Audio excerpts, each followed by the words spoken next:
ഓണത്തിന് എല്ലാരും വരുമായിരിക്കും.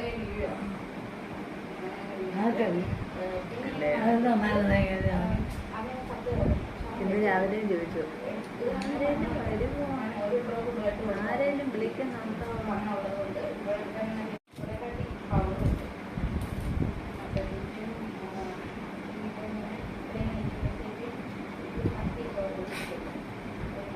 ഓണസദ്യ ഉണ്ടെന്ന്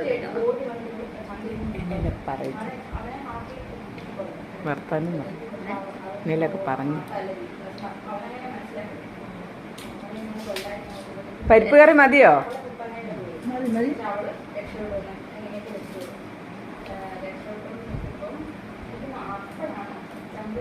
ആ ഇനി ഓണത്തിന് എല്ലാരും കൂടെ കൂടാം അല്ലേ? ഓണത്തിന് മക്കളെല്ലാം വരുമായിരിക്കും. അത് പൊങ്ങി വന്നതാ? വെള്ളപ്പൊക്കം വന്നപ്പോഴാണ് അത് വന്നത്? വെള്ളപ്പൊക്കം വന്നതല്ല, അത് കരക്കല്ലേ ഉള്ളത്. അപ്പം തടി വെട്ടി അതാണ്ട് തടി വെട്ടിയപ്പം ആ ലക്ഷ്യം തെറ്റി ആ വഴി വീണു. ഭഗവാന്റെ ശക്തി കൊണ്ട് ആ തടി വീണു. ആ പിന്നെ അയാൾക്ക് ബോധക്കേടുണ്ടായി. അതിലോട്ട് ചെന്ന് കമന്ന് വീഴുമായിരുന്നു. അങ്ങനെ മരണം വെച്ച് നോക്കിയപ്പോഴുണ്ട് ഇത് തീവറ്റിക്കുള്ളക്കാർ വന്നപ്പോഴത്തേന് ആ പിന്നെ ഭഗവാന്റെ ആ ഇല്ലത്തെ പിന്നെ വെച്ചുപൂജകളായിരുന്നു ഭഗവാന്റെ. അപ്പൊ ആ കീർത്തനങ്ങളും ഒന്ന് ഒരുപാട് ഇരുന്ന് വായിക്കും. പക്ഷെ എനിക്ക് കാണാൻ അറിയത്തില്ല. അവിടെ പോയി വെച്ച് ഇല്ല, ഞാൻ കണ്ണാടി കൊണ്ടുവന്ന് ഇത് വായിക്കാൻ നോക്കാം. കണ്ണാടി ഇല്ലേ? കണ്ണാടി ഉണ്ട്, പക്ഷെ ഈ അക്ഷരത്തിന്റെ വെള്ളിയും പുള്ളിയും ഒന്നും തിരിയില്ല.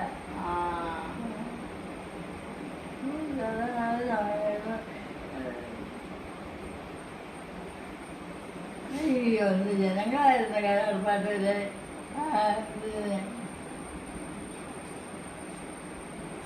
പണ്ടത്തെ ഓണമേ എങ്ങനായിരുന്നു?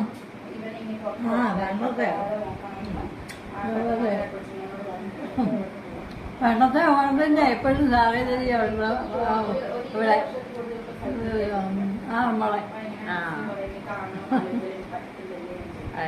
ഭഗവാന്റെ മായ. കഥയെന്ന് പറഞ്ഞേ, കഥയെന്ന് പറഞ്ഞേ. ഒരു വള്ളം നിറച്ച് ചിറ്റേറ്റിരുന്നാള് വള്ളം നിറച്ച് ഓണസാധനം ഭഗവാന് കൊടുത്തു വിട്ടതാ. കാരണം അപ്പൊ ആ ഇല്ലത്തിന്റെ അതോടെ